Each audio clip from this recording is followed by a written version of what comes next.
The kingdom of my divine will in the midst of creatures. Book of Heaven, Volume 30, Part 8. February 16th, 1932. The acts done without the divine will are voids of the infinite. How one must do everything and wait for the events to let the kingdom of the divine will come. How the acts done in it set out for heaven as property of the celestial fatherland.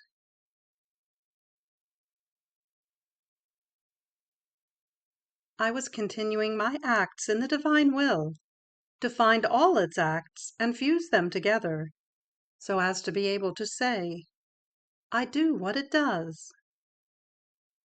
Oh, what happiness one feels in thinking that one is doing what the divine will does. And my lovable Jesus, visiting his little daughter, told me, Good daughter, if you knew what void is formed in the act of the creature, when it is not filled completely with my will, that act lacks the fullness of sanctity. It lacks the infinite. And since the infinite is missing, an abyss of emptiness appears, which only the infinite could fill. In fact, the creature with all her acts was made for the infinite. And when my will runs within her acts, it places the infinite in them, and her act appears full of light, kept by my will in its womb of light, and with the infinite inside, which renders it a fulfilled act. On the other hand, when my will does not enter the act of the creature as life, beginning, means, and end, the act is empty, and no one can fill the abyss of that void. And if there is sin, an abyss of darkness and of miseries appears in that act, such as to be horrifying. Now, my daughter, how many of these acts are there in the length of the centuries, empty of the infinite rejected by the human act? My divine will has the right over each act of creature, and in order to come to reign, it wants one who lives in it to go tracing all these empty acts, in order to pray it, to press it, to put the infinite in each act, that it may recognize its own act in each act, so that its dominion may be complete. And even if these acts were to be past acts, for one who lives in my will, there is always something to do and to repair, because in it there is the power to be able to fix and redo everything, as long as it finds a creature who is willing. More so, since those are acts of creatures without my will. Therefore, another creature, united with my will, can fix and order everything. This is why, my daughter, I have told you other times, and I repeat to you, let us do everything it takes in order to make the divine will known, and let it reign. Nothing must be lacking on our part. Prayers, sacrifice of one's life, taking all the acts of creatures as though in one's hand, in order to call it to place something of its own, so that there might be my I love you and yours, my plea and yours, crying out, we want the divine will. So the whole creation and all acts will all be as though covered with divine will, and the divine will shall feel called by each active creature from all points, and by each created thing, because you and I have already made the call, wanting to put even the sacrifice of our life in each thing and in each act, so that it may come to reign. This will be power before the throne of God, magnetic force, irresistible magnet, all acts crying out that they want the divine will reigning in the midst of creatures. But who is crying out? I and the little daughter of my will. Then, as though captured, it will descend to reign. Hear, then, your rounds and rounds in creation, in my own acts, in those of the celestial Mamma, to commit our very divine acts for a kingdom so holy, and in those of the creatures, to copy them and place what they may lack. But all of them must have one single voice, whether directly or indirectly, by means of one who wants to make the sacrifice of becoming the supplier and repairer, to obtain that it may come to reign in the midst of the generations.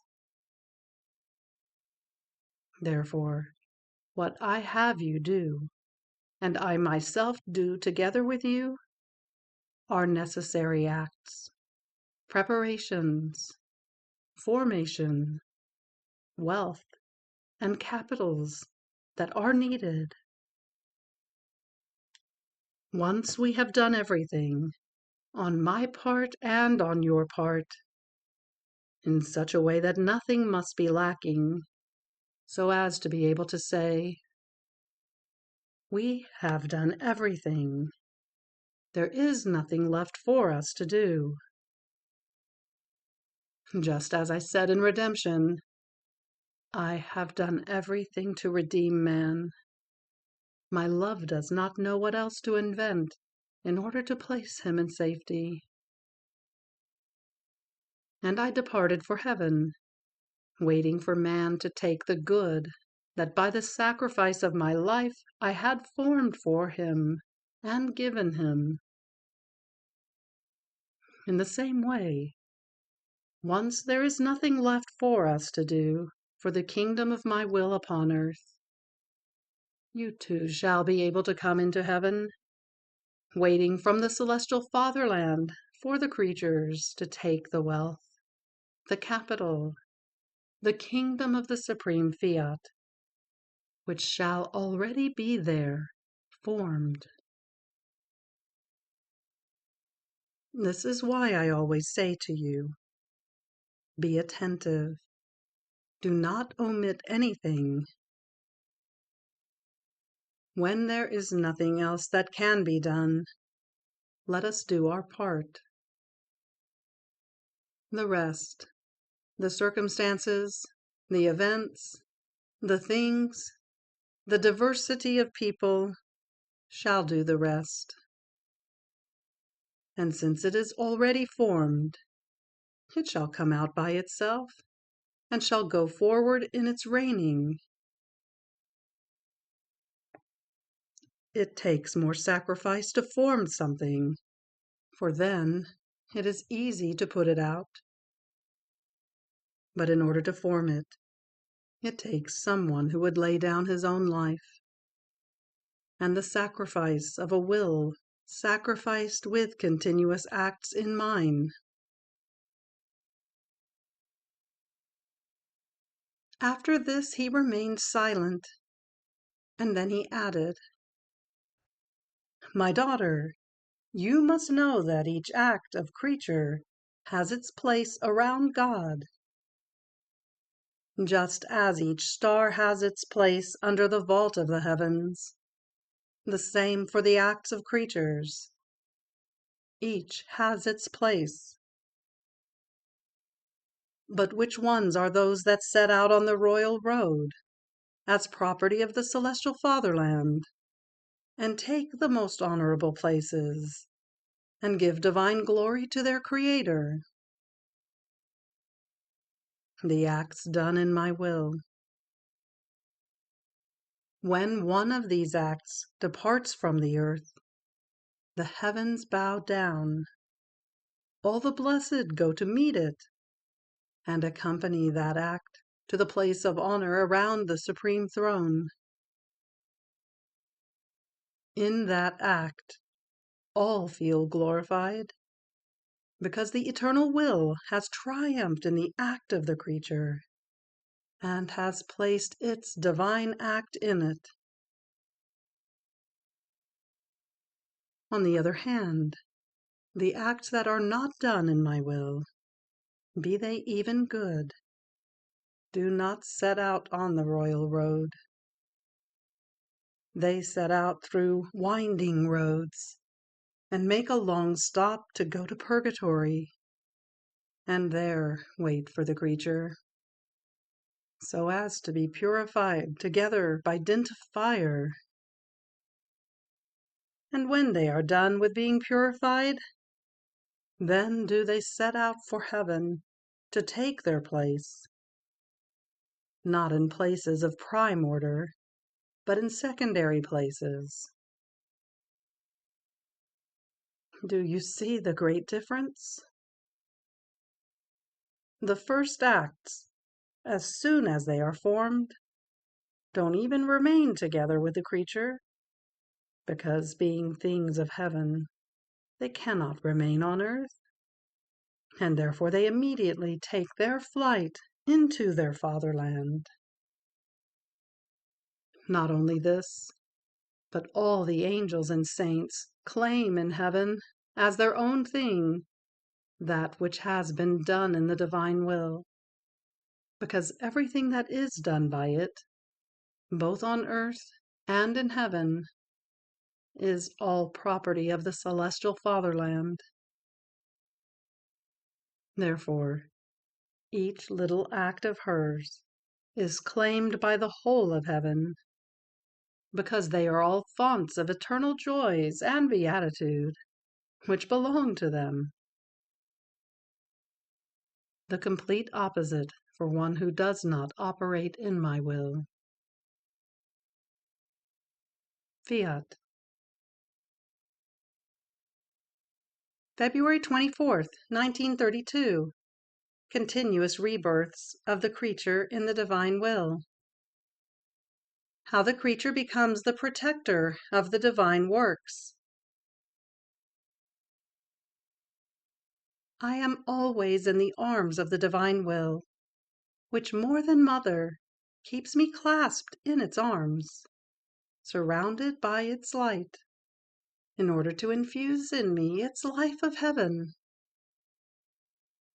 It seems to me that it is all attention, in order to have its great glory of having a daughter all of divine will, who has not taken any other food, who knows no other science, nor other law, nor other tastes or pleasure, but its will alone.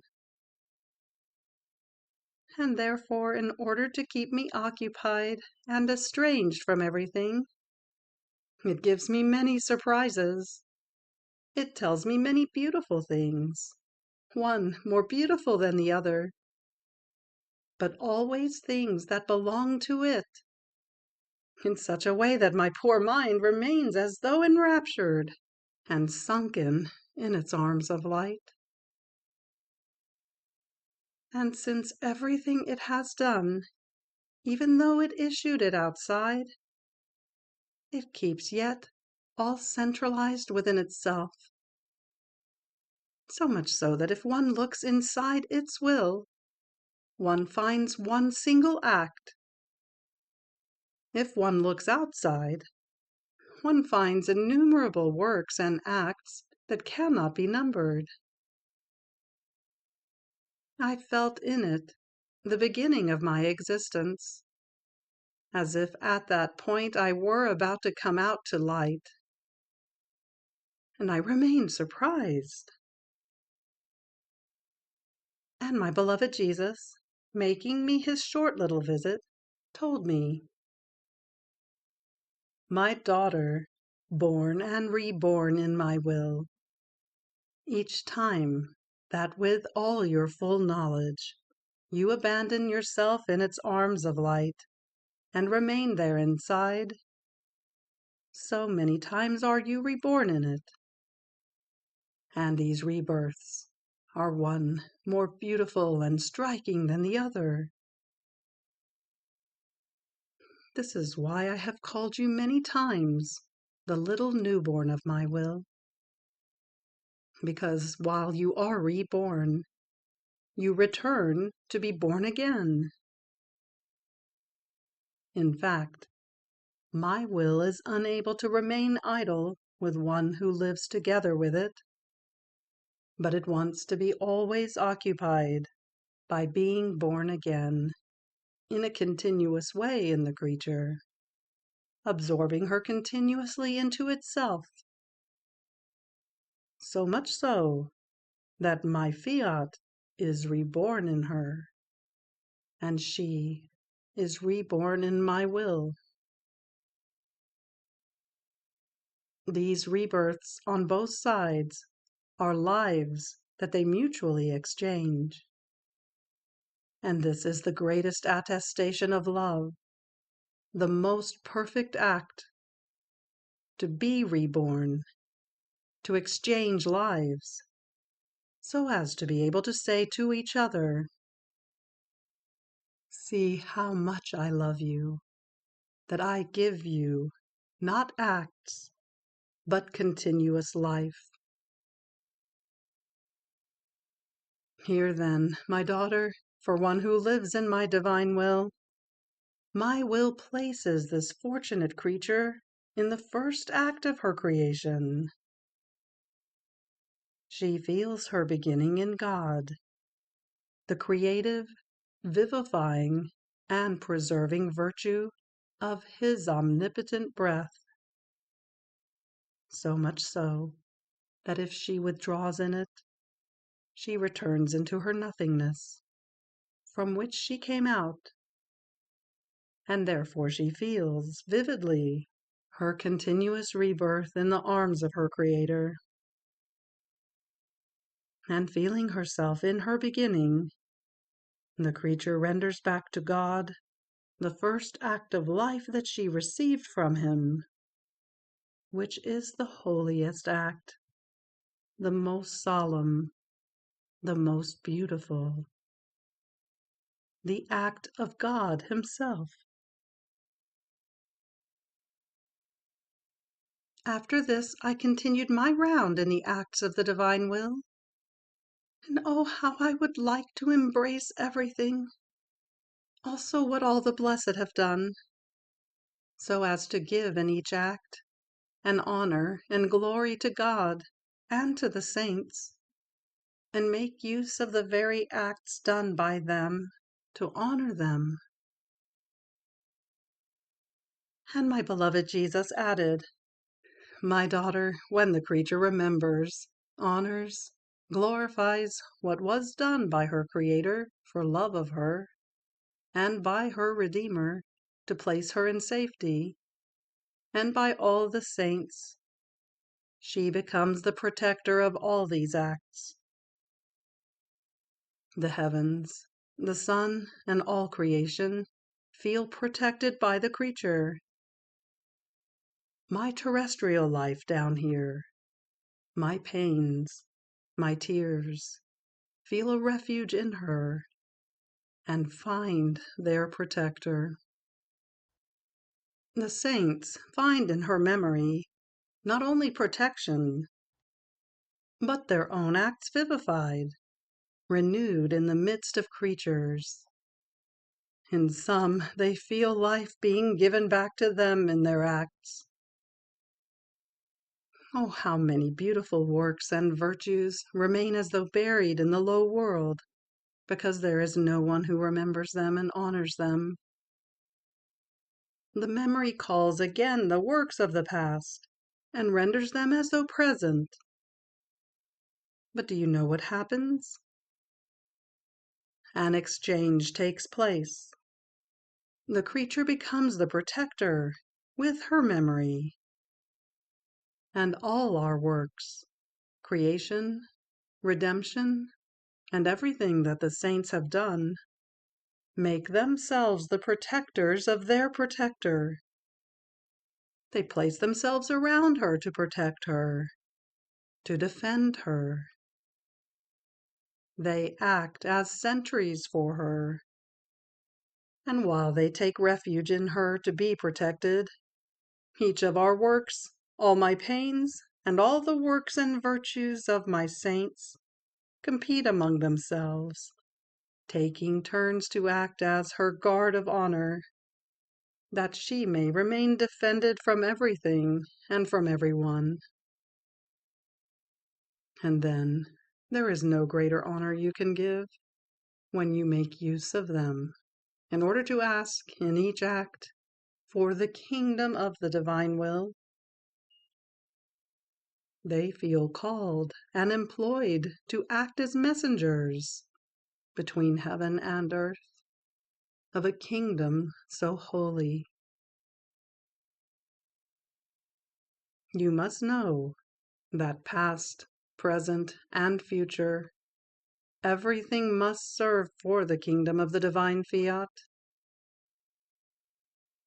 Now, with your remembering, asking for this kingdom by means of our works and the virtues and acts of all feel placed at its service and take their office and place of honor. So your going around is necessary because it serves to prepare the kingdom of the divine will. Therefore, be attentive and continuous. Fiat. March 6, 1932. One who lives in the divine will feels the need to go around the divine works, and how all the divine works go around the creature. The purpose, seed of light. I was continuing my round in the divine works. I feel my poor mind as though fixed around the works of my Creator, and it does its race, almost continuous, around them. In fact, since they are works done for love of me, I feel the duty to recognize them, to use them as stairways, in order to ascend to the one who so much loved me and loves me, and to give him my little love, because he wants to be loved. But while I was doing this, I thought to myself, and why does my mind have to always run? It seems to me that a powerful force is over me, maintaining my race. And my sweet Jesus, making me his tiny little visit, told me, "My daughter, everything goes around the creature. The heavens go around, and do not let her escape from under their azure vault. The sun goes around, and with its little rounds of light, it gives her light and heat. The water goes around the creature, the fire, the air, the wind, and each element gives her the properties it contains. My very life and all my works are in continuous round around the creatures, to be in continuous act of giving myself to them. Even more, you must know that as soon as a baby is conceived, my conception goes around the conception of the baby, to form him and keep him defended. And as he is born, my birth places itself around the newborn, to go around him and give him the helps of my birth, of my tears, of my wailings, and even my breath goes around him to warm him. The newborn does not love me, though unconsciously, and I love him to folly. I love his innocence, my image in him. I love what he must be. My steps go around his first vacillating steps in order to strengthen them, and they continue to go around unto the last step of his life, to keep his steps safe within the round of my steps. In sum, my works go around his works, my words around his, my pains around his pains. And when he is about to breathe the last breath of his life, my agony goes around him as support of his own, and my death, with unconquerable strength, goes around to give him unexpected helps. And with jealousy all divine, it presses itself around him, so that his death may not be death, but true life for heaven. And I can say that even my resurrection goes around his sepulchre, waiting for the propitious time, in order to call by the empire of my resurrection, his resurrection of the body to immortal life. Now, all the works that have come out of my will, all of them go round and round. For this purpose were they created. To stop means to have no life, and not to produce the fruit established by us, which cannot be, because the divine being knows not how to do either dead works or works without fruit. So one who enters into my divine will takes her place in the order of creation and feels the need to go around together with all created things. She feels the necessity to make her rapid rounds around my conception, my birth, my tender age, and everything I did upon earth. And the beauty of it is that while she goes around all our works go around her. In sum, they compete in going around each other. But this is all the effect and fruit of my divine will, such that, since it is continuous motion, one who is in it feels the life of its motion, and therefore the need to run together with it. Even more I tell you, if you do not feel the continuous race of going around our works, it is a sign that your life is not permanent in my will, but you make some exits, some little escapes, and therefore the race ceases, because the one that gives it the life of running is missing. And as you enter into it, so it puts you in the order, and you continue the race, because another will, divine and operating, has entered into you. Therefore be attentive, because you have to deal with an omnipotent will, which always runs and embraces everything. After this I was thinking to myself, what shall be the good, the utility of this race of mine, of this going round and round in the acts of the divine will? And the celestial King Jesus added, My daughter, you must know that each active creature contains the value of the purpose with which she animates her act. The purpose is like the seed, which buried under the earth pulverizes with the earth, yet not in order to die, but to be reborn and form the little plant, loaded with branches, with flowers and fruits that belong to that seed. The seed cannot be seen. It is hidden in its little plant. But from the fruits one knows the seed, whether it is good or bad. Such is the purpose.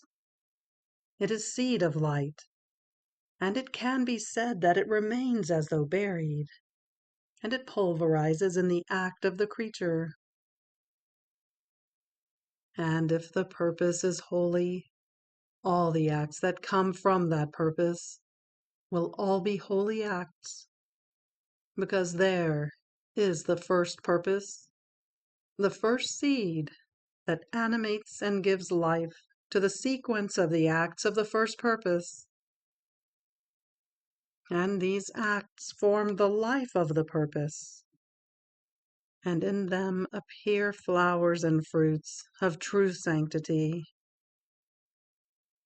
And as long as the creature, with full knowledge of her will, does not destroy the original purpose, she can be sure that her acts are enclosed in the first purpose. Now, your race in my divine will shall have the purpose that you want, that its kingdom be formed, and therefore all its acts are centralized in my fiat, and converting into seed of light, they all become acts of my will, which eloquently, with arcane and divine voices, ask for this kingdom so holy into the midst of the human generations. Fiat. You have reached the end of the Book of Heaven, Volume 30, Part 8. Fiat.